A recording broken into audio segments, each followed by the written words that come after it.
They didn't just take my land, they bulldozed my wife's memory and called it progress. At dawn, I watched a yellow backhoe chew through my father's split-rail fence, then grind the oak bench where Sarah's ashes rest into splinters. The HOA suit with the clipboard smirked, told me their annexation was final, and called me a bitter old man clinging to dirt. Maybe I looked like one. But engineers don't shout, we measure, we wait, and we set traps. So I let them build every wall paint, every shop front, and cut their shiny ribbon, all on ground that never stopped being mine. What they didn't bother to check will end their little empire on paper, in court, and in public. This is my story, and you'll see exactly how arrogance funds its own downfall. Before we dive in, tell me your city and local time in the comments.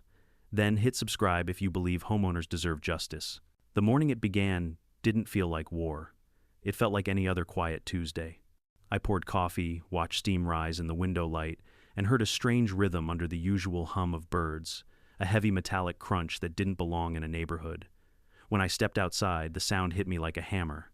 Down the hill, a yellow excavator was clawing through my property line, its hydraulic arms swinging like it owned the place. The air smelled of diesel and wet dirt. A man in a crisp polo shirt with a bright Cedar Ridge HOA logo was checking boxes on a clipboard, his sunglasses reflecting my broken fence. I walked toward him, my slippers grinding gravel. "Excuse me," I said louder than I meant to. "You're on my land." He didn't even look nervous. "Sir, this parcel was annexed last year under the community expansion plan," he said, flipping a page like a magician with a cheap trick. "Part of our new commercial development?" He smiled, an empty, polite grin that had probably been practiced in a mirror. I stared at the torn-up post that had marked my father's line since 1968. "Annexed," I repeated the word sour in my mouth. "Yes, sir," he said. "It's all in order. You can bring it up at the next HOA meeting if you'd like. But we're on a tight schedule today." He waved toward the bulldozer, as if dismissing me from my own land. Behind him, a silver SUV rolled up. The window slid down to reveal the president herself, Daphne Marlowe. Every neighborhood has one, the woman who confuses a clipboard for a crown. She wore sunglasses big enough to cover her conscience and a pearl necklace that gleamed in the morning sun. "Oh, is that the gentleman?" she said, looking at me like I was a stain on her white carpet. "Mr. Hanlon, right, we've been over this." "No," I said evenly, "we haven't." "Well," she sighed, "this area was undeveloped and unused. Our legal counsel confirmed the land was unincorporated. We've already filed the annexation with the county." I took a deep breath. "You filed wrong. This property is mine. It's been in my family for 50 years, and you're tearing it apart." She smiled, that HOA smile, the one that hides a dagger behind every syllable. "If that were true, dear, I'm sure the county records would reflect it." Then she nodded toward the operator. "Continue, please." The engine roared again. The bucket swung forward, crushing another section of my fence. I wanted to shout to call the police to do something, but all I did was watch as splinters flew and dirt poured over the oak bench I'd built for my wife after she passed. The bench where I used to sit on quiet evenings listening to the creak and the wind through the trees. By noon they'd fenced me out, a tall, shiny chain-link barrier crowned with barbed wire. Not to protect their site, to keep me away. That night I sat at my kitchen table with my father's old deed spread out before me. The paper was thick yellowed at the edges, the county seal still pressed deep into its corner. Lot 7A, it read, 5 acres. My name, James Hanlon, was right below my father's. He'd signed it over to me before he died, saying Sun Land remembers its owner. I wasn't angry anymore. I was focused. The next morning, I shaved, put on a clean shirt, and drove to the HOA office. It sat beside their golf course, all glass and fake granite, the kind of building that pretends it's a courthouse. Inside, the air smelled like lemon cleaner and superiority. A woman at the desk barely looked up from her computer. "Can I help you?" "Yes," I said, placing the deed gently on the counter. "You're developing property that doesn't belong to you," she sighed. "Name James Hanlon. Parcel 7 amperes. Her fingers clicked on the keyboard.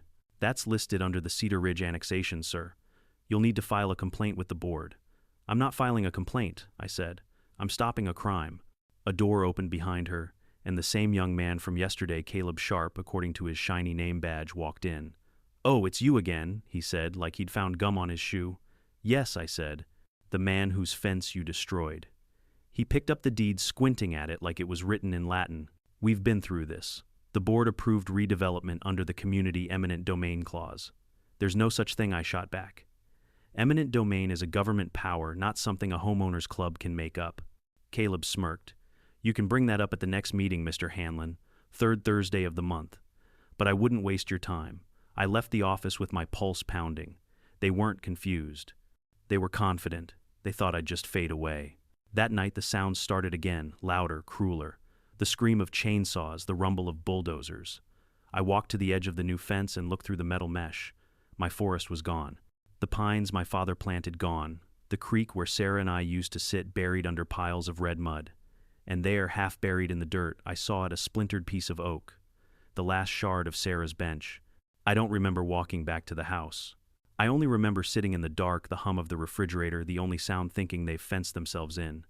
The next morning I drove downtown to the county clerk's office, a place that still smelled like paper and dust. The clerk was an older woman named Mildred, with half-moon glasses and a patience honed over decades of bureaucracy. "Morning," she said. "What can I help you find? I need to verify ownership of Parcel 7, a Cedar Ridge Township." She opened a massive binder and ran a finger down the column. "Yes, that's listed under James Hanlon, recorded in 1971, reaffirmed 1994. No liens, no transfers." My chest loosened slightly. "Could you show me the plat map?" She turned a few pages, then spread out a large sheet of paper covered in careful black lines. "Here's your parcel." I traced the boundaries with my finger, familiar, steady. Then I asked, "Can I see any recent filings for that same section?" She frowned, pulling another folder. Inside was a digital printout, neat and too modern. "This one was filed 8 months ago," she said. I leaned closer. My heart thudded. The boundaries were different. My 5 acres had been swallowed by a larger block labeled Cedar Ridge Commercial Expansion, and the signature at the bottom, the county surveyor's, looked flawless. Too flawless. "Can you check the filing number?" I asked quietly. She did. Then looked up. "That number doesn't exist in our sequence." My fingers tightened on the counter. So this was forged. I can't say that, she said carefully. But it sure wasn't filed here. I thanked her, made copies of everything, and drove home in silence. In my garage, I pinned both maps on the wall side by side, the real one and the fake one. The lines didn't match by nearly 15 feet. It wasn't an accident. It was theft dressed as paperwork. That night I couldn't sleep. I poured whiskey into an old Navy mug, stared out at the dark ridge where the creek used to shine, and heard my father's voice again. Land remembers its owner. So I made a decision. I wouldn't scream. I wouldn't beg. I'd wait. I'd let them finish every building, every sidewalk, every parking line, and then I'd take it all back in one clean strike. The first call I made was to an old friend from the service, Eddie Lane, a stubborn, sunburned man who'd been a surveyor before GPS was even a thing. When I told him what happened, he just grunted. "When do we start?" That was the night the plan began. Eddie arrived 2 mornings later in a dented Ford pickup that smelled like coffee and pipe tobacco. He was one of those men who never needed to ask why, just where and how deep. "So this is the battlefield," he said, squinting at the stretch of churned-up red clay that had once been my father's woods. The chain-link fence shimmered in the sun, and behind it a group of contractors hammered steel beams into the skeletons of what would become Cedar Ridge Commons. "Battlefield's the right word," I said. "They think I'm already buried." Eddie spat into the dirt. "Let's make sure they're the ones under it." He unpacked a metal case of survey tools that looked older than both of us, tripod-level stakes, and a battered measuring wheel. "You still got your deed with the meets and bounds?" "Right here," I said, holding up the manila envelope like a holy relic. He nodded, flipping it open. "Perfect. Let's confirm the corners." I don't trust their digital crap. For the next 2 days, we walked every inch of the 5 acres my father left me. The place was almost unrecognizable, mud everywhere, tire tracks like scars, the creek rerouted through a temporary plastic pipe. Still beneath the ruin, I could feel the old borders like ghosts whispering beneath the soil. Eddie drove rebar stakes into each corner, his mallet ringing out like a judge's gavel. "Line's good," he muttered. "Right where your deed says." "You're solid, Jimmy." Hearing him say, it steadied me. The truth was still there, buried but unbroken. That night in my garage, the war room began to take shape. I cleared my workbench and pinned the county's original plat map to a sheet of plywood. Next to it, I tacked up the forged one, the HOA's glossy computer-generated fake. Between them hung a photograph of Sarah's bench, the only piece I had left. Eddie arrived carrying 2 transparent acetate sheets he'd printed. "Old school overlay method," he said, laying one over the real map. "This is their forgery." Red lines crawled across the paper like veins. Then he placed the second sheet blue ink, tracing the layout of the 12 buildings they were constructing. The moment the layers settled, I felt my breath catch. The blue shapes, their precious commercial buildings, sat entirely inside my true boundaries, not an inch over the edge, all 12 of them. Eddie grinned, the corner of his mouth twitching like an old wolf. Well, Jimmy, congratulations, you own a shopping plaza. I laughed for the first time in weeks. Not yet, but they don't either. We spent hours labeling everything: lot numbers, measurements, survey coordinates, cross-references from the county records. By midnight, the table was buried under papers, printouts, and sticky notes. To anyone else, it would have looked like a mess. To me, it was order, a machine of justice, slowly taking form. Still, there was one problem. I didn't have the money for a legal war. The HOA had a team of attorneys on retainer, and I had a pension check and a stubborn sense of right and wrong, so I had to be smarter. Eddie, I said, rubbing my temples, I need to find a way to hit them without letting them bleed me dry first. He sipped from his thermos. You ever heard of a quiet title action? I nodded slowly. Yeah, clears up ownership disputes. Simple, clean. Then that's your bullet, he said. Let them finish building. The more they invest, the more they lose when the court says they built on the wrong man's land. You want justice. Patience is cheaper than dynamite. And so that's what I did: nothing. For the next 6 months, I became invisible. I let my yard go wild, stopped arguing with neighbors, and let the rumor mill do its work. People whispered that I'd given up, that I was too old, too tired. Daphne and Caleb strutted around like royalty, hosting community progress meetings at the clubhouse, where they bragged about their new plaza, bringing jobs and prestige to Cedar Ridge. I even went to one of those meetings, sitting in the back while they talked about me like I wasn't there. There's always one, Daphne said, voice dripping sugar and venom. An older gentleman who struggles with change. We tried to handle it compassionately. The room chuckled. I didn't say a word, just smiled and left before the applause. Meanwhile, construction surged ahead. The first building rose in March, a sleek brick office with black-framed windows. Then came the next and the next. By summer, the whole ridge buzzed with trucks and workers. New pavement glistened where my creek once ran.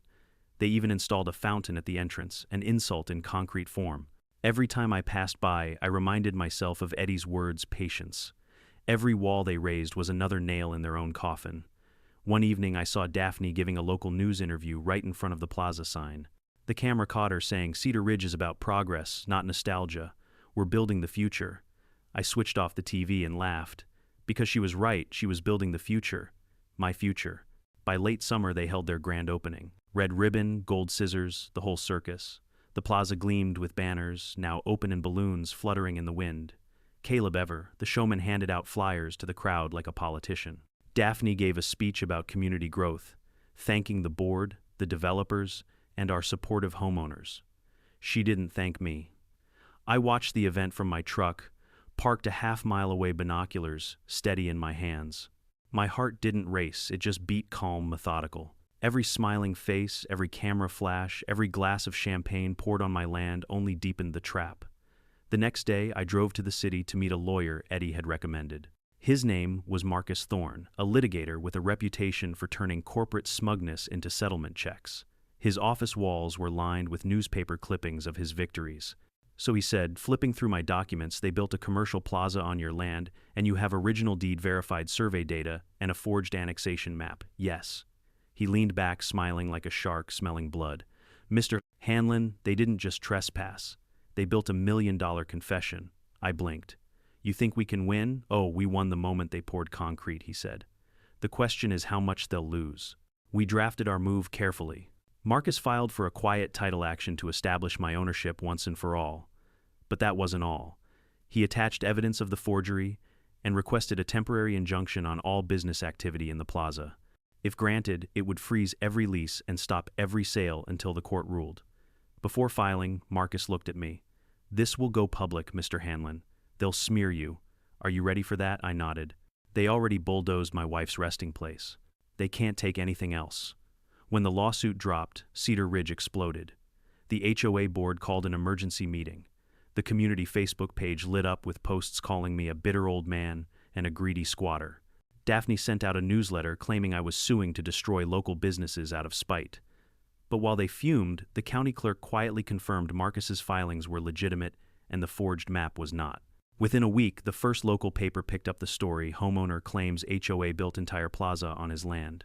Daphne tried to hold a press conference to control the narrative, but it backfired spectacularly. A reporter asked her to show proof of annexation, and she froze on camera. The clip went viral locally, before dinner.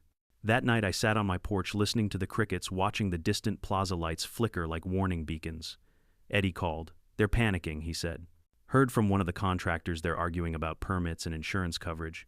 You might want to buy popcorn." I chuckled softly. "No, Eddie, I'll wait for the encore, because this wasn't over. Not even close. The paperwork was filed, the truth was on record, and the trap built nail by nail, beam by beam was finally ready to close." The funny thing about revenge is how quiet it can be when you do it right. No shouting, no grand declarations, just the soft click of inevitability. After Marcus filed the lawsuit, I didn't march into any meetings or shout at reporters.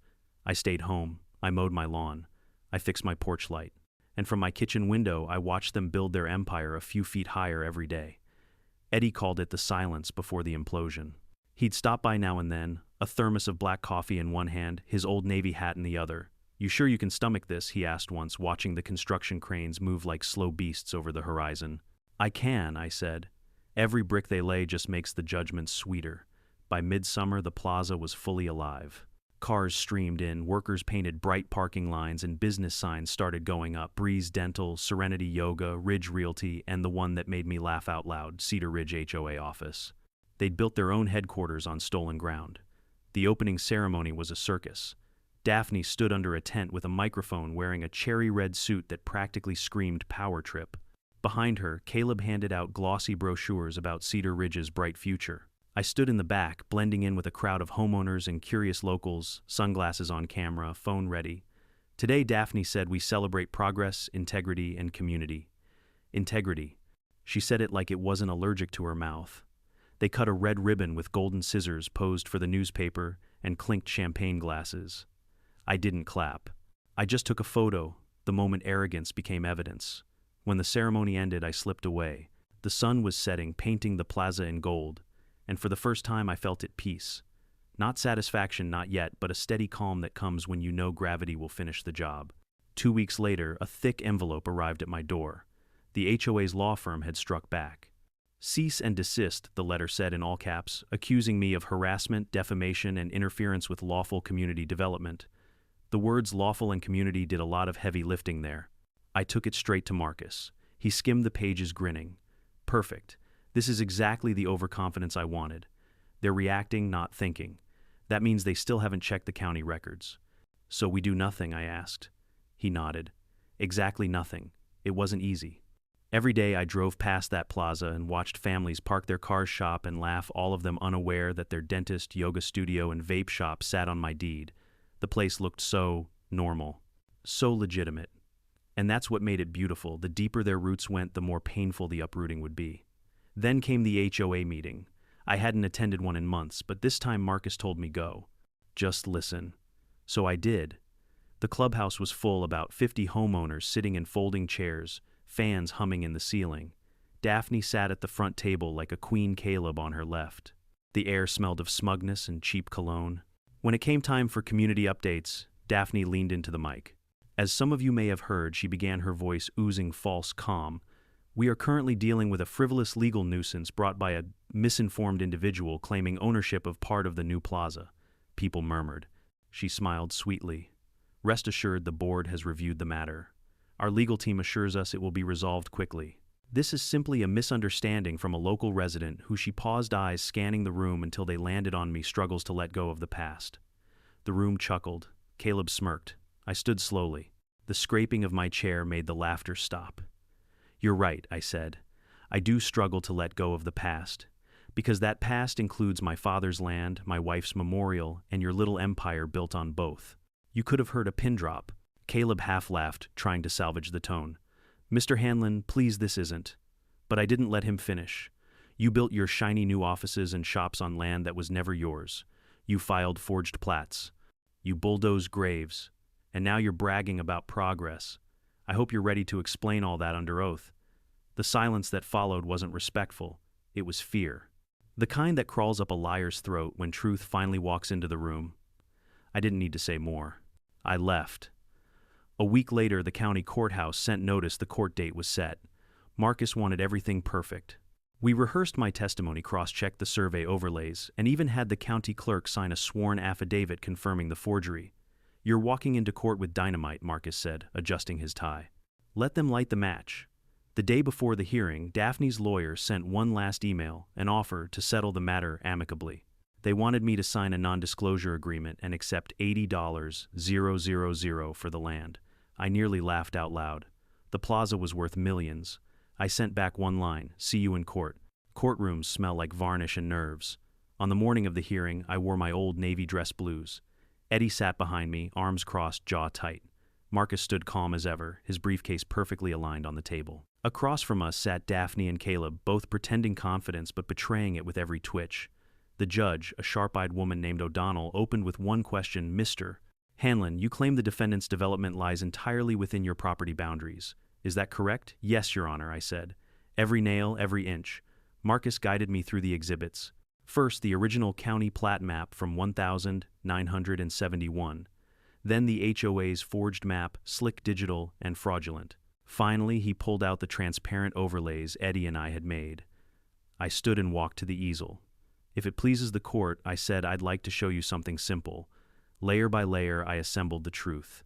Black the official county map, red the HOA's forged annexation, blue the 12 buildings of Cedar Ridge Commons. When the final sheet landed, the room fell silent. The entire blue footprint sat squarely inside my boundaries, not near them, dead center. Even the judge leaned forward. "That's quite clear," she said. Marcus produced the affidavit from the county clerk, confirming the fake signature and non-existent filing number. Daphne's lawyer jumped up shouting about procedural discrepancies, but the judge shut him down with one word: "Sit." Her verdict came 15 minutes later. The court finds that the plaintiff, Mr. Hanlon, is the sole legal owner of parcel 7 amperes, and that the defendants, Cedar Ridge Homeowners Association, have committed unlawful encroachment construction without title and the filing of falsified public documents. The ownership of the land and all improvements upon it is awarded to the plaintiff. For the first time in a year, I exhaled. Daphne went pale. Caleb stared at the floor. The developers behind them whispered frantically.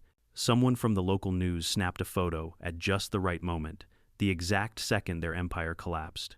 After the ruling, I stepped out into the sunlight. Reporters swarmed asking what I planned to do next. I just smiled and said, "I'm going home. I've got work to do." Because the court order was just the beginning. The real satisfaction would come when I turned that paper into reality, one eviction notice at a time. That evening, I printed 12 of them, bold black letters across the top, "Notice of Eviction." Underneath, by order of the County Court of Cedar Ridge, the following occupants are trespassing on private property owned by James Hanlon. You have 30 days to vacate. The next morning, I walked through the Plaza calm as a man on a Sunday stroll. The yoga instructor looked up from her mat as I taped one notice to her glass door. The dentist's receptionist froze mid-sentence as I taped another to the window. Even Caleb's precious HOA office got its own centered perfectly on the door handle. It was poetic. The same kind of satisfaction you get when a machine hums exactly the way you designed it to. By the time I reached the last building, people were gathering in the parking lot, whispering, filming.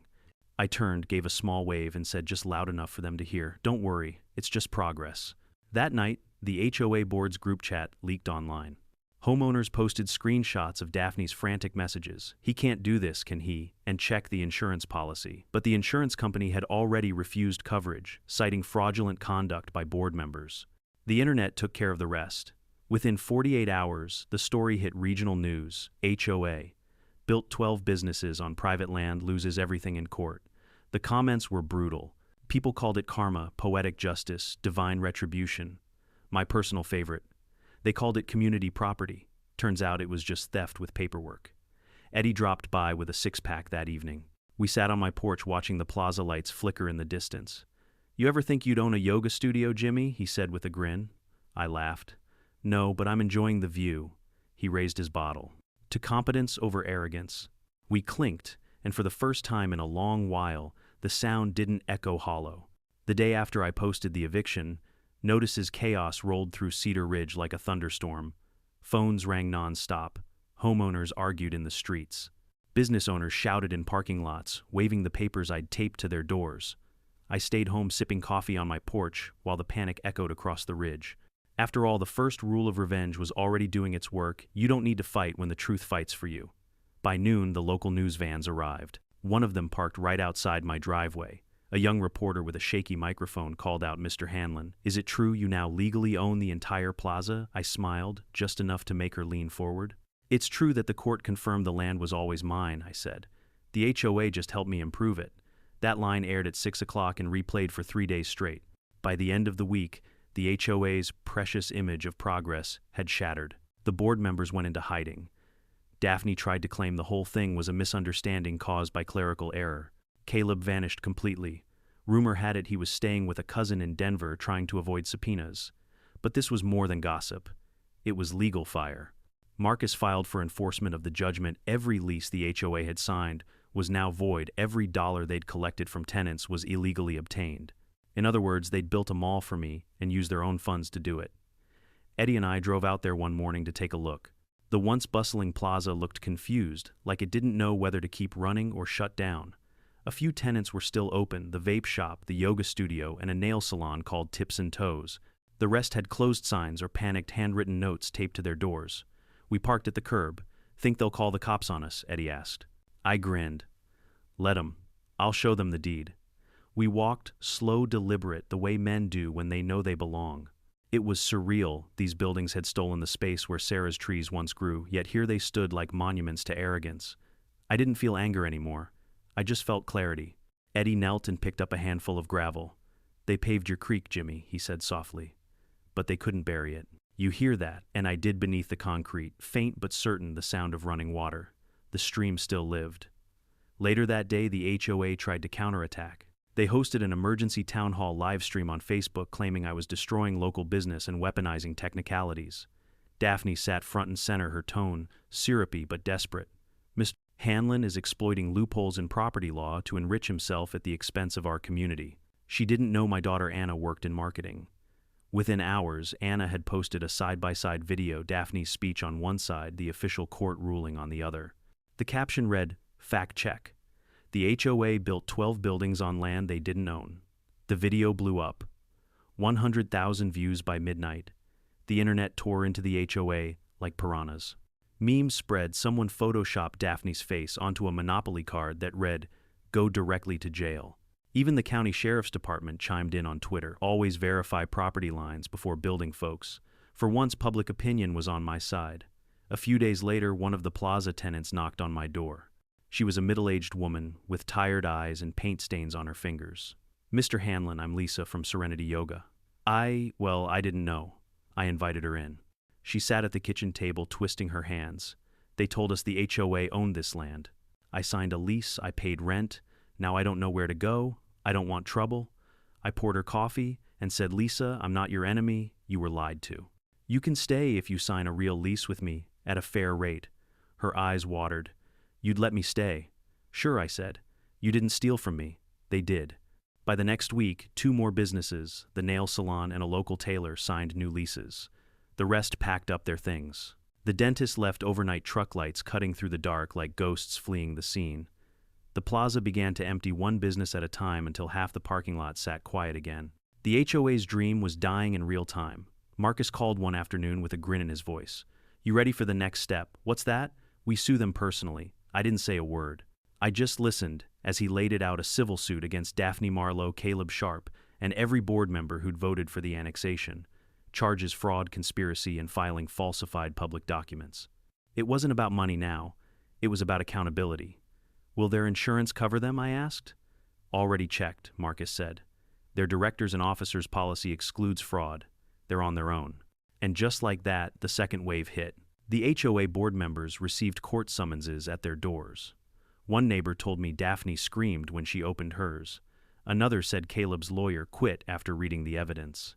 The HOA tried to hold one last board meeting, but no one showed up, not even the treasurer. They'd all resigned within a week. The Cedar Ridge HOA had officially collapsed. Of course, they still tried to spin it. A Save Cedar Ridge campaign popped up online begging for donations to fight corruption. It raised $113 before Facebook took it down for misinformation. Daphne's tearful apology video came next, her sitting on her patio, makeup smeared, claiming she'd only followed the advice of her legal counsel. The comments were merciless. You followed greed, not counsel. Maybe next time don't build a strip mall on a grave. The last comment cut me the deepest, but it was true. Months passed and the lawsuits dragged on. I didn't mind. I had patience engineers, always do. Eddie helped me rebuild the old fence line. We used fresh cedar posts, solid and straight. The sound of each post sinking into the earth was like punctuation, one chapter closing another beginning. On the final day of construction, I found something half buried near the creek, the old brass plaque from Sarah's bench. For Sarah, where laughter echoed softer than the water, I wiped the dirt off with my sleeve. My throat tightened. "You found her," Eddie said quietly. I nodded. "Yeah." She waited. That night, I put the plaque on my desk beside the court judgment. The two looked perfect together, justice and memory side by side. By spring, the county approved my new zoning request, no more commercial nonsense. The land would return to its roots, a protected natural lot with small local rentals, nothing that would scar the earth. The yoga studio stayed. Lisa even planted a line of oak saplings along the creek in Sarah's honor. The rest of the buildings would be leased out slowly, carefully, under my terms. Eddie joked, "Guess you're a landlord now." I shook my head. "No, I'm just the caretaker." The internet moved on to new scandals, but every few weeks someone emailed me a thank you note or a link to another HOA horror story. People had started calling mine the Cedar Ridge case, the one where an old man out-engineered an entire association. It made me laugh. I wasn't a hero. I was just someone who refused to be erased. On the anniversary of the ruling, I invited the neighborhood for a barbecue on the empty side of the plaza. No HOA rules, no permits, no speeches. Just people and food and freedom. Kids drew with chalk on the asphalt. Someone brought a guitar. Daphne wasn't invited, of course. But she drove by once slow windows tinted just long enough to see what she'd lost. Eddie leaned over and whispered, "You think she'll ever get it?" "No," I said. Some people never learn the difference between power and ownership. As the sun set, I carried a new oak bench, handmade this time, down to the creek. I set it beside the young trees Lisa had planted. The water glimmered gold in the light. I ran my hand over the smooth wood, feeling the grain, the life, the quiet. Sarah's plaque fit perfectly into the groove I'd carved. I pressed it in gently, like tucking something home. For the first time since this all began, the air felt still. Not the silence of waiting, the silence of peace. I sat down, closed my eyes, and listened. The creek had found its voice again. Justice, once it starts rolling downhill, doesn't stop politely. It gathers speed and crushes everything that pretends to stand taller than truth. That's what happened to the Cedar Ridge HOA, after the court ruling momentum unstoppable and merciless. The ink on the judgment hadn't even dried before the consequences started. Marcus called me early one morning. "You watching the news?" he asked. "No," I said, half asleep. "Turn on Channel 4. There they were, Daphne Marlowe and Caleb Sharp, faces plastered on the evening news. The headline crawled across the bottom: County prosecutor opens investigation into HOA fraud case. The reporter stood in front of the courthouse, wind whipping her hair. Officials confirmed that criminal charges may be filed, following a civil judgment in favor of property owner James Hanlon, whose land was illegally annexed and developed by the Cedar Ridge Homeowners Association. I just sat there, coffee halfway to my mouth. "They're actually doing it," I said softly. Marcus chuckled. "You didn't think we filed all that evidence just for show, did you? The county's fraud division moved fast. Investigators subpoenaed emails, board meeting notes, and financial records. Turns out Daphne's Community Improvement Fund wasn't exactly community-oriented. It was a private slush account that had paid for everything from catered HOA parties to a personal weekend spa retreat in Aspen. The annexation itself had been financed through those same accounts, meaning she'd literally stolen homeowners' dues to steal my land. When the first batch of documents went public, the residents of Cedar Ridge finally snapped. HOA meetings turned into shouting matches. Homeowners who'd been fined for lawn discoloration or improper mailbox height stood up and demanded resignations. One man waved his checkbook in the air, yelling, "You fined me $500 for a kid's trampoline while you were embezzling thousands." The HOA Facebook page went dark within hours.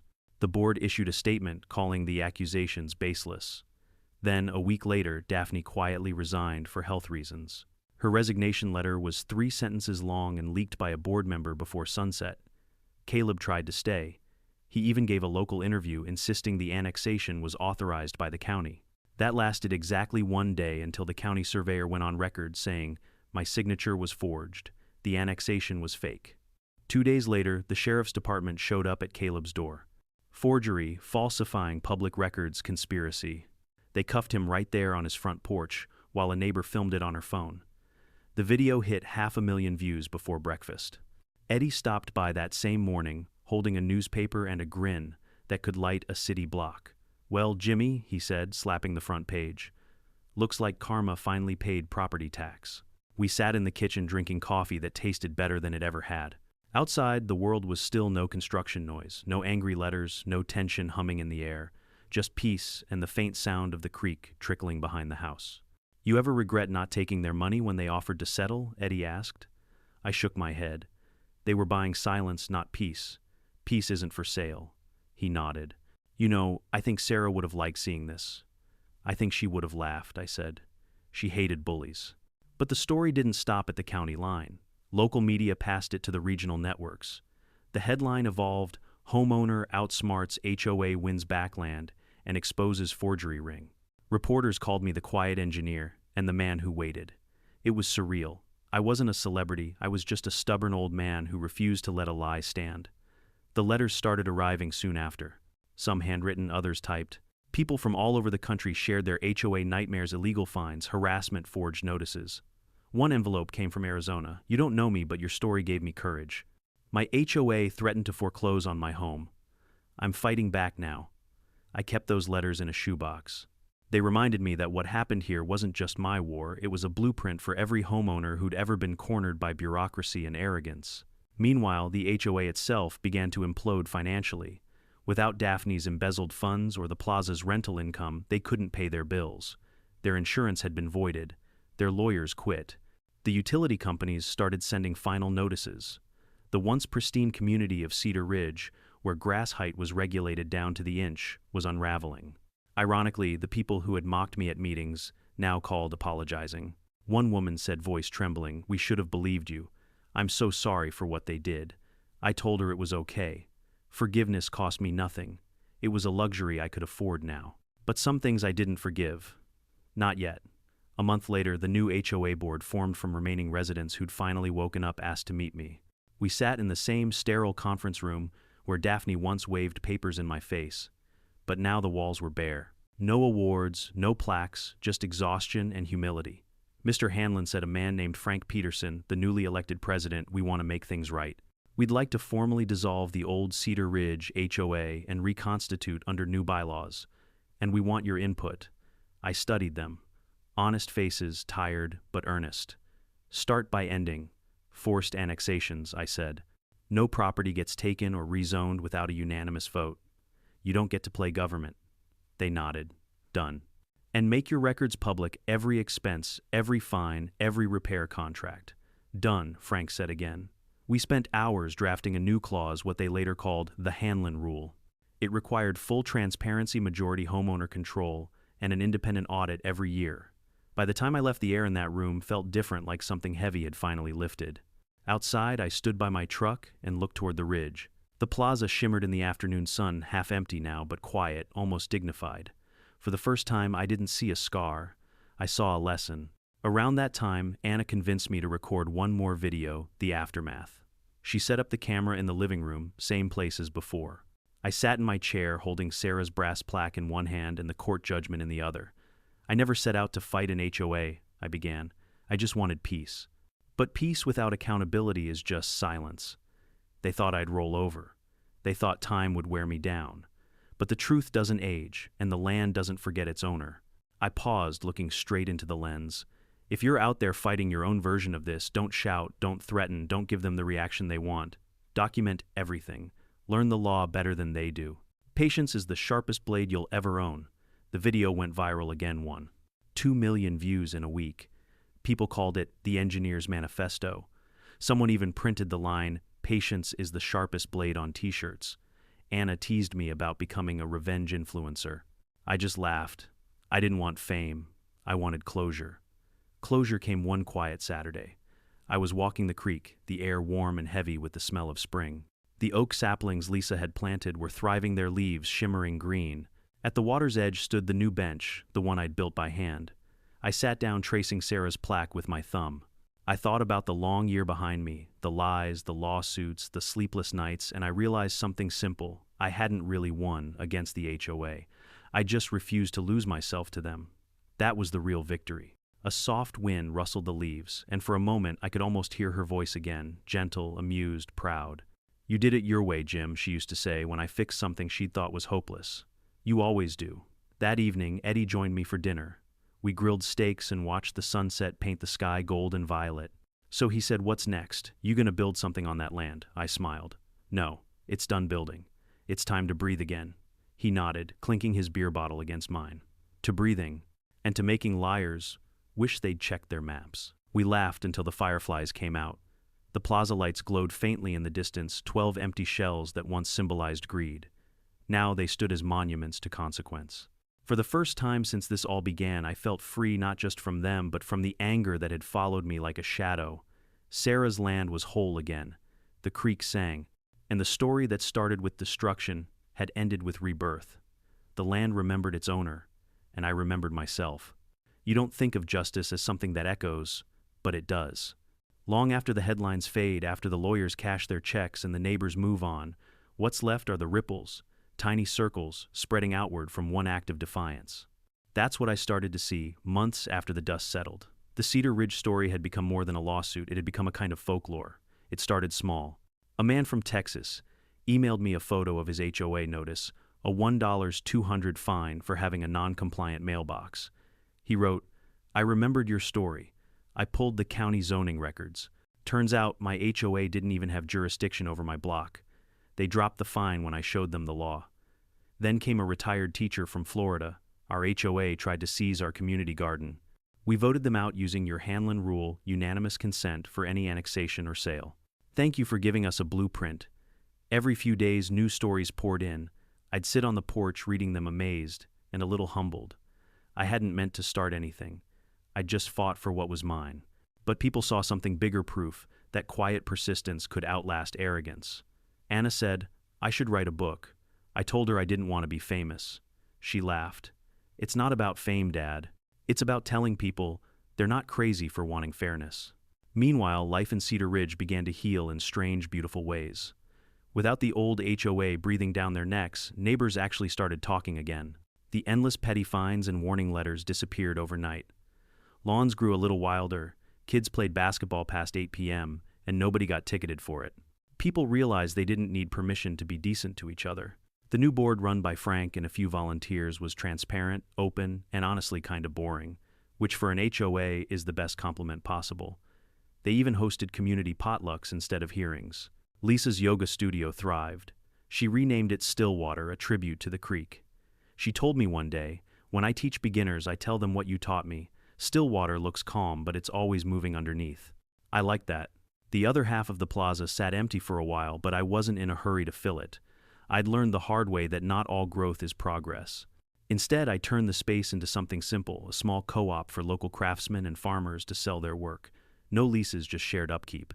The first month, we had wooden furniture, honey jars, handmade candles, even some of Eddie's carved birdhouses. It wasn't a strip mall anymore. It was a community again. Speaking of Eddie, he became somewhat of a legend himself. Someone online had nicknamed him the cartographer of justice. He loved it. "Never thought I'd go viral for pounding stakes into dirt," he joked. But truthfully, I think he enjoyed the attention less than he enjoyed seeing me free. One afternoon, as we repaired a section of fencing, he said, "You ever think about how fast everything changed?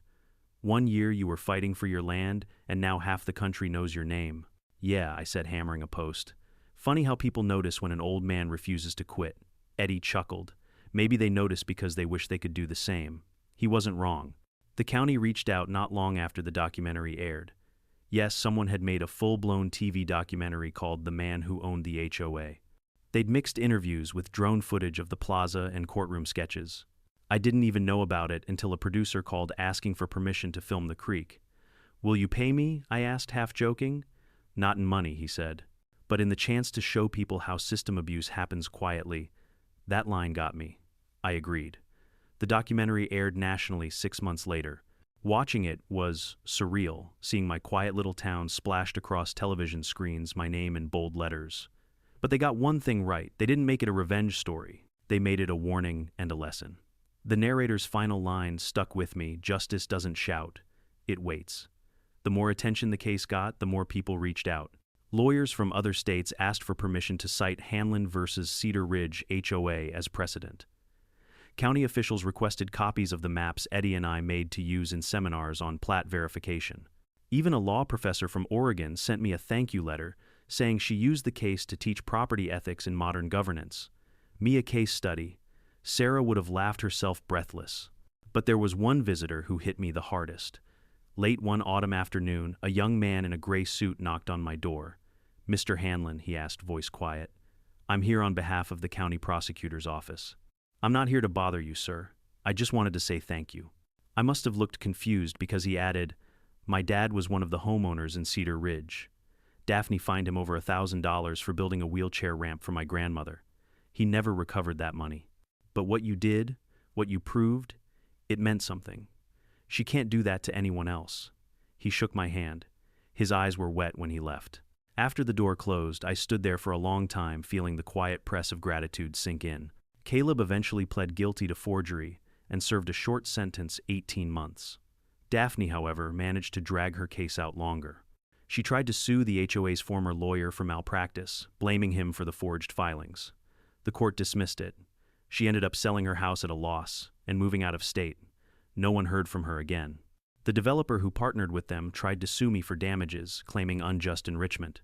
Marcus annihilated him in 2 sentences. My client didn't enrich himself. He merely reclaimed what was his. The judge dismissed the case with prejudice. And just like that, every shadow they cast finally faded.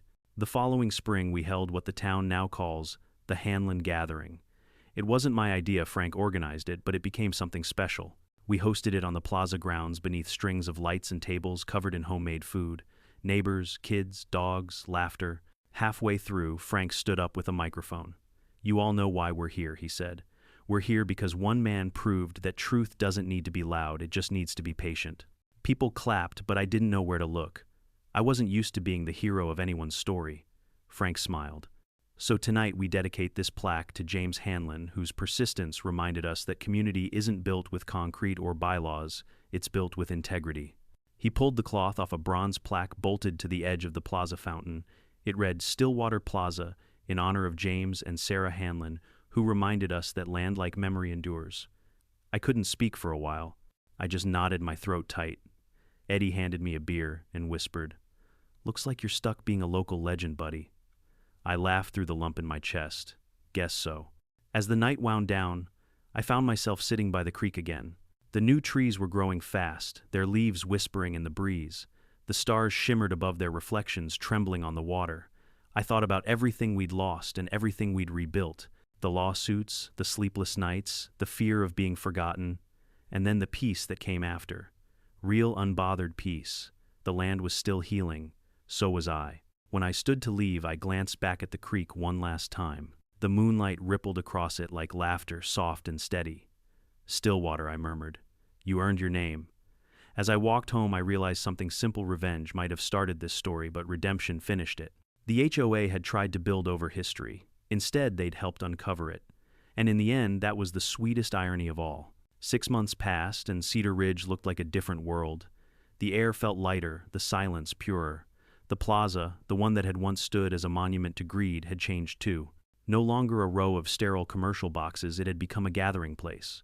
Stillwater Plaza, the name Frank chose, felt right, fitting. The land had gone from stolen to sacred. But peace has its own rhythm, slow, patient, and sometimes unsettling. I'd spent so long fighting that when the noise stopped, I didn't quite know what to do with the quiet. For the first time in years, my days weren't filled with lawyers or court dates or HOA letters slid under my door. I woke up to birds instead of bulldozers. I could breathe again. And yet there was an emptiness, a space where the adrenaline used to live. Eddie called it justice withdrawal. "Humans aren't built for constant war," he told me one afternoon as we sat on the porch watching the sun cut through the pines. "But once you've lived through one, the silence feels foreign." He was right. I'd become so accustomed to tension that peace felt almost suspicious, like a calm sea before a storm. But the storm didn't come. Instead, the days brought something quieter: gratitude. One morning I drove out early to Stillwater Plaza. The dew clung to the grass, and the air was cool enough to fog my breath. A few vendors were setting up for the Saturday market, rows of wooden stalls painted white built by volunteers using leftover lumber from the old development. Lisa waved from her booth where she sold herbal tea blends and candles. "Morning, Mr. Hanlon," she called. "Morning, Lisa," I said, nodding. "How's business? Better than ever. People actually enjoy being here now. Funny how that works when no one's scared of fines." She wasn't wrong. Children laughed as they chased each other around the fountain that once bore Daphne's pretentious gold plaque. Now a simple stone marker read, "In memory of those who fought for what was right." The yoga studio was thriving too. Lisa had painted a mural on the wall facing the creek, two hands holding a sapling against a blue sky. Underneath in small letters it read, "Roots, remember." Every time I saw it, something in me softened. Sarah would have loved that mural. Later that morning, Frank found me standing near the old fence line. "You still checking the borders, James?" he teased. "Just habit," I said, though we both knew it was more than that. The line between land and legacy had become blurry for me. I wasn't guarding property anymore. I was guarding memory. Frank's tone shifted to something serious. "We've been talking some of the neighbors, the new board. We'd like to put up a memorial bench down by the creek. Not just for you, but for what this place went through. We want future generations to remember that the land once stood its ground." I looked at him for a long moment. "Only if it's made from cedar," I said, "and no plaques with my name. Make it for everyone who's ever had to fight bureaucracy just to exist in peace." He grinned. "Deal." A week later, I received a letter from the State Bar Association. At first, I thought it was junk mail. But when I opened it, I found a formal request permission to use Hanlon versus Cedar Ridge HOA in continuing legal education courses for property and land use attorneys. I laughed out loud. Me part of a curriculum. I'd spent my life fixing engines and drawing blueprints, not inspiring lawyers. I sent a short note back. "You have my permission, but please teach patience, not revenge." Marcus called a few days later, still as polished as ever. "Congratulations, Mr. Hanlon. You're officially legal history. Does that mean I get royalties?" "Just bragging rights," he said, chuckling. "By the way, we're getting calls from other clients, people who watched your case unfold. They're using your strategies. You've started something, you know." Maybe I said quietly, "But I hope they finish it better than I did." Marcus paused. "You finished it perfectly. I wasn't sure about that." Eddie started a new project, soon after mapping out forgotten property lines for elderly landowners around the county. "Call it the Stillwater Initiative," he said. "You'd be surprised how many folks don't even know where their land begins or ends. Let's make sure no one else loses what's theirs." He convinced me to join him for a few jobs. I hadn't touched survey equipment in years, but it felt good, honest, simple work. The sound of the metal stakes, the smell of dirt, the satisfaction of drawing clean lines where confusion once lived. One afternoon we visited an old couple's farm on the far side of the county. They'd almost lost a patch of their field to a developer's paper error. Eddie and I found the true boundary using their original 1952 deed. When I showed them the markers, the husband, a man in his 80s, grabbed my hand and said, "I thought we were too old to fight back. You gave us that fight again." Driving home, I didn't say a word. Eddie glanced over. "That's why we keep doing this," he said. "Not for revenge, for restoration." But the ghosts of Cedar Ridge weren't done teaching lessons. One crisp October morning, a black SUV pulled into my driveway. Out stepped a woman I didn't recognize, late 40s, polished, nervous. "Mr. Hanlon," she asked. I'm Margaret Sharp, Caleb's sister." I hesitated but nodded. "Go on." She looked down, fumbling with her purse. "He wanted me to apologize. He's serving his time, but he said he couldn't write to you himself. Pride, maybe. I just wanted to say he knows he was wrong." I studied her for a long moment. Her voice trembled, but her eyes were honest. "Tell him I don't hate him," I said finally. "Tell him I hope he learns from it. That's enough." She nodded, relief washing over her face. Before she left, she added, "He said one more thing. He said you were right. He should have checked the map." When she drove away, I stood there smiling, the kind of smile that aches a little. Redemption doesn't always arrive in grand gestures. Sometimes it just knocks politely and drives off quietly. That winter, the first snow fell early. It blanketed the ridge in white, softening every scar the bulldozers had left. I walked down to the creek, bundled in my old coat, and brushed snow off the bench Lisa had built by the water. The oak trees stood bare, but strong, their roots gripping the soil like anchors. I sat there for a while, letting the cold sting my cheeks, watching the creek carve its path through the frost. There was something deeply peaceful about it, like watching time itself breathe. For the first time in years, I didn't think about lawsuits or property lines. I thought about Sarah, about the promises we'd made, about how the land we loved had nearly been stolen but found its voice again. The sound of the creek mixed with the whisper of the wind, and I heard her laughter in it. It wasn't imagination, it was memory. In spring, the memorial bench went up near the plaza, not mine, ours. It was carved from cedar, smooth and warm to the touch. The inscription was simple: to those who stand their ground with patience and truth. When I saw it for the first time, I didn't cry. I just placed my hand on the wood and whispered, "You did good, Sarah, you did good." Because I finally understood something she'd always tried to teach me: revenge is loud, but justice, real justice, is quiet. It doesn't need applause, it just needs to endure. And that's what this land would do: endure. Spring bled softly into summer, and Cedar Ridge bloomed again. The birds returned to the pines my father had planted, the creek ran clearer than it had in years, and the sound of laughter, real unforced laughter, echoed across Stillwater Plaza. For the first time, the land felt whole, like it had finally exhaled after holding its breath through years of deceit. But something else had begun to grow beyond the trees, beyond the creek, beyond even this town. Our story had spread farther than any of us imagined. It started when a journalist from the Denver Sentinel showed up one afternoon. She was young, sharp-eyed, and fearless, with a voice that carried both curiosity and quiet respect. "Mr. Hanlon," she said, shaking my hand, "I'd like to write about how your fight changed property law in this state." I laughed. "Changed it? That's generous. All I did was prove some people can't read a map." She smiled. "You did more than that. You made people believe they can stand up to systems that lie." The article ran a week later with the headline, "The Man Who Waited How Patience Beat Power in Cedar Ridge." It wasn't sensational, it was truthful. She'd written about Sarah's bench, the forged plat maps, the courtroom silence when the overlays revealed everything. She even quoted Eddie's favorite line, "Karma finally paid property tax." Within days, my mailbox filled again: letters, postcards, even small packages. A retired veteran from Montana sent me an old compass saying, "You reminded me that direction matters more than speed." A single mother from Oregon mailed a framed note, "Patience is the sharpest blade." And then, unexpectedly, an invitation came from the governor's office. I thought it was a prank at first. The envelope was thick, embossed, with a seal that looked too official to be real. But it wasn't fake. Inside, a letter read, "Mr. Hanlon, the state of Colorado wishes to recognize your contribution to ethical land stewardship and property rights reform. Please join us for a ceremony honoring your case's precedent and the establishment of the Hanlon Land Integrity Act." I had to sit down after reading it. My hands trembled, not from pride but from disbelief. Me, a retired engineer from nowhere, standing in a government hall named after governors and generals. Eddie laughed when I told him. "Guess they finally figured out you're more useful than a survey poll." "I'm not going," I said. "I didn't fight for a medal." He just shook his head. "Jimmy, you fought, so no one else would have to. Let them honor that. Let people remember this story while you're still around to tell it right." So I went. The ceremony took place in Denver, in a grand rotunda with marble floors and banners that read, "Integrity in Action." I wore the same navy dress blues. I'd worn in court the jacket a little tighter now, but the weight felt right. The governor spoke first, telling the crowd how a quiet act of persistence had exposed corruption that could have set a dangerous precedent across the state. "Mr. Hanlon," he said, "your case reminded us that laws mean nothing without citizens brave enough to stand by them." When he handed me the plaque, I didn't say much. Just one simple line: I didn't win against them. I just refused to lose to injustice.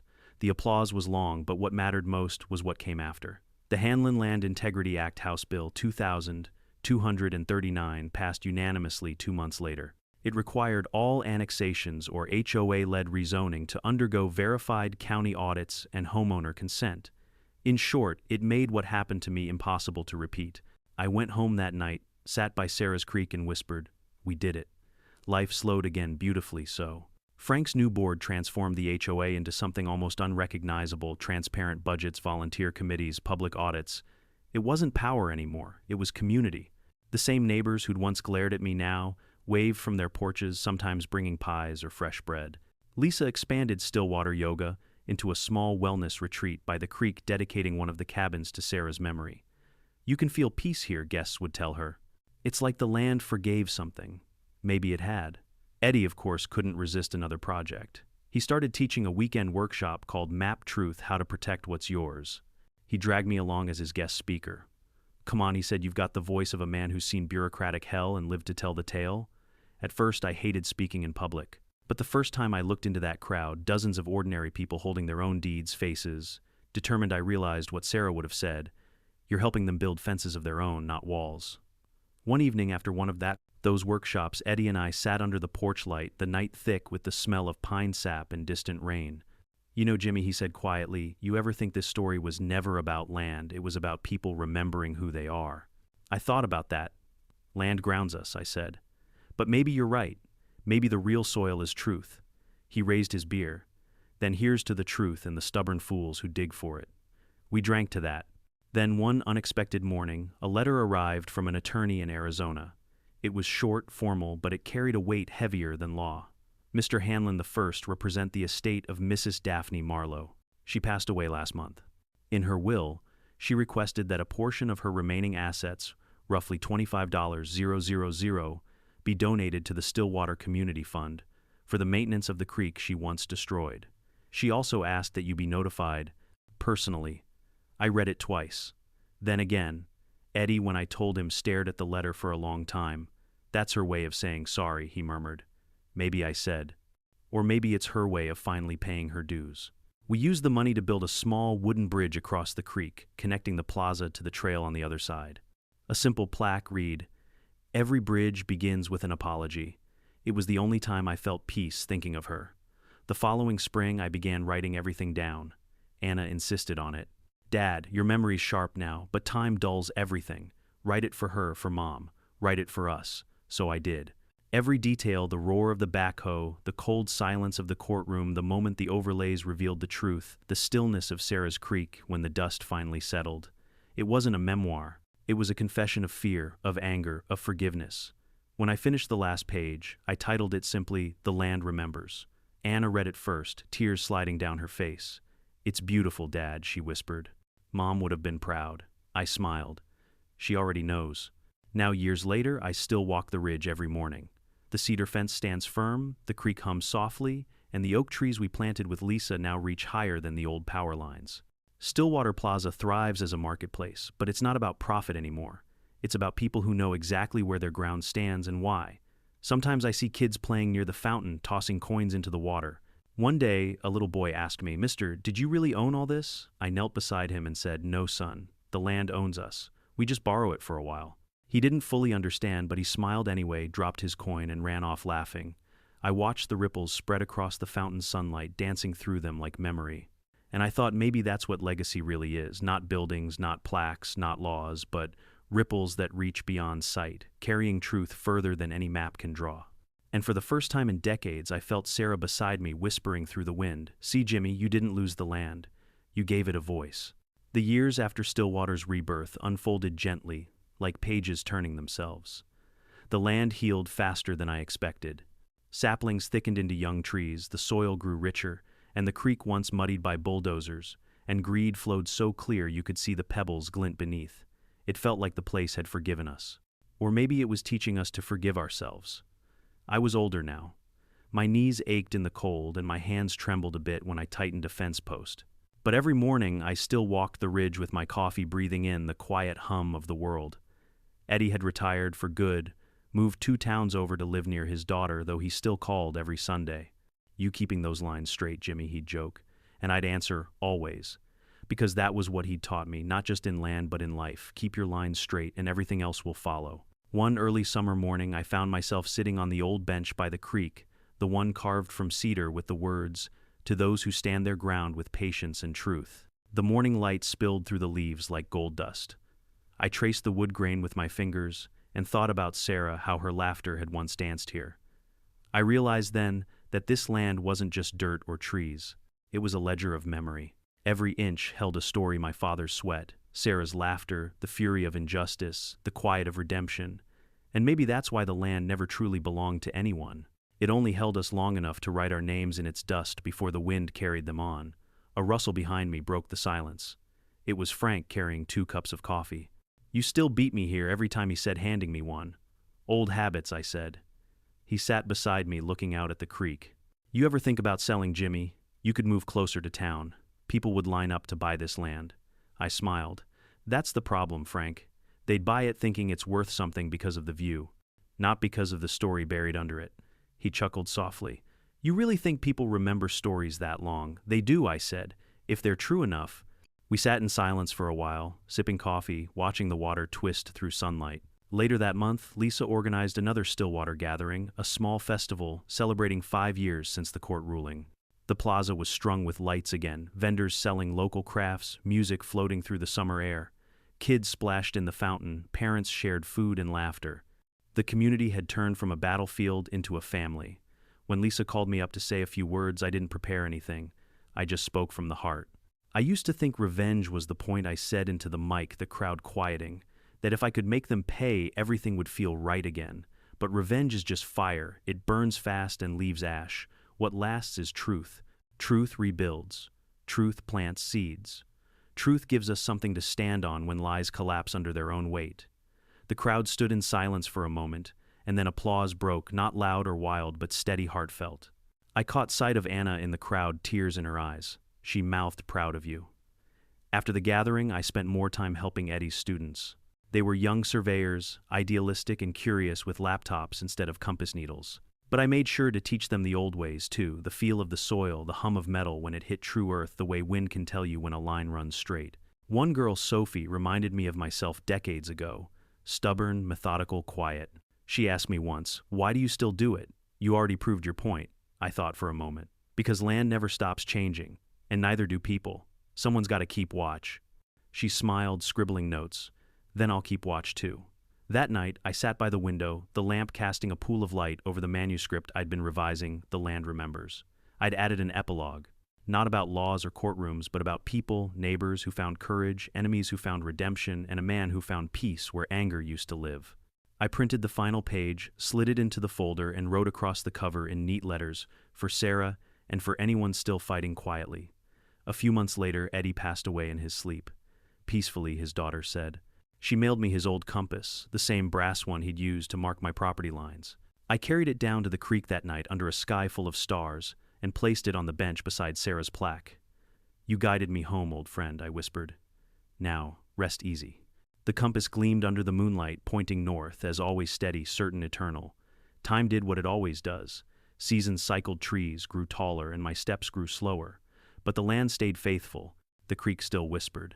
The cedar fence still held firm. And Stillwater Plaza remained a living symbol of what truth could build when power collapsed. When Anna visited with her kids, she'd tell them, "This is Grandpa's land. He taught people how to stand their ground." And I'd laugh and say, "No, sweetheart. The land taught me." One day my grandson, barely 7, asked Grandpa, "What's a HOA?" I almost laughed out loud. "A lesson," I said. "A hard one, but worth learning." As I write these last words, the sun is setting beyond the ridge. The light bleeds gold through the pines, and the air hums with cicadas. The bench by the creek still waits steady as ever. I can almost hear Sarah humming an old tune, the same one she used to sing when we were young, and everything seemed easier. People often ask me if I'd do it all again, the fight, the pain, the years of waiting. My answer is simple: yes. 1,000 times yes. Because truth once buried doesn't die, it just waits for someone stubborn enough to dig it back up. And maybe that's what this whole story was really about. Not revenge, not victory, but endurance. The kind of patience that outlasts lies. The kind that turns wounds into warnings and land into legacy. So if you're listening, if you're sitting somewhere right now staring at a letter or a notice or a fence someone else built across what's rightfully yours, remember this: they can bulldoze your yard, rewrite your maps, and call you a fool. But as long as you know the truth, you hold the foundation. And someday when the noise stops and the dust settles, the land will whisper what it always has: patience wins.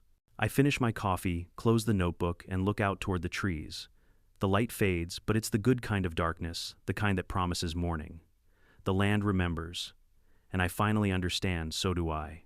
In the end, my story isn't just about a man versus an HOA. It's about anyone who's ever stood alone against arrogance and refused to surrender. Sometimes justice doesn't roar, it waits. It builds itself brick by brick, word by word, truth by truth. I learned that patience isn't weakness, it's discipline. It's the quiet weapon of those who believe in right over might. If this story found you in a moment of doubt, I hope it reminds you you don't need to be loud to be strong. You just need to be steady. The truth will carry its own voice when the time comes. Tell me where you're watching from and share your own story of standing up for what's right, because every comment, every voice keeps this lesson alive. And if you haven't yet, subscribe not for me, but for the stories that remind us all. You can't vote against gravity and you can't bury the truth forever.